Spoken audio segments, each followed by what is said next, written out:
शहरातील पांढरकवडा मार्गावरील गुलशन नगर कोहिनूर सोसायटीसह विविध भागात महावितरणच्या 15 पथकांनी धडक छापेमारी केली। अवघ्या 1.5 तासात 50 लाखांहून अधिकची वीज चोरी उघडकीस आली। रिमोट कंट्रोल जामर, लाईन बायपास व आकोड टाकून वीज चोरी सुरू असल्याचे समोर आले। काही राजकीय व्यक्तींचाही सहभाग असल्याची चर्चा असून छापेमारी दरम्यान अनेकांनी घरांना कुलूप लावून पलायन केले। जिल्ह्यात 25% वीज तूट असलेल्या नागरिकांनी सहकार्य करावे असे आवाहन महावितरणने केले आहे। ज्या भागामध्ये खूप मोठ्या प्रमाणामध्ये विजेची चोरी आहे त्या भागामध्ये धडक देऊन विजेची चोरी शोधून काढणार आहेत। फार मोठ्या प्रमाणात अशा पद्धतीच्या ह्या चोऱ्या आहेत। सगळ्याच पद्धतीचे याच्यामध्ये आपल्याला सापडते आहे। आपल्याला याच्यामध्ये रिमोट कंट्रोलनी मीटर बंद करणे हे सुद्धा सापडलेलं आहे।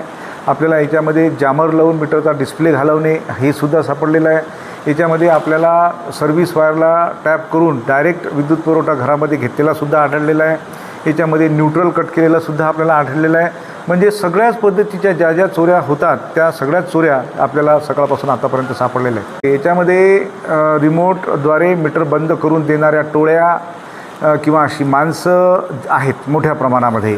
आणि आता जेव्हा आपण ह्या चोऱ्या पकडणार आहे याच्यामध्ये जे आपण इलेक्ट्रिसिटी ॲक्टमध्ये कारवाई करणार आहे त्याच्यामध्ये ज्या लोकांनी अशा पद्धतीने मीटर बंद करण्याकरता मदत केलेली आहे त्यांनासुद्धा शोधून त्यांच्यावरसुद्धा आपण पोलीस कारवाई करणार आहे।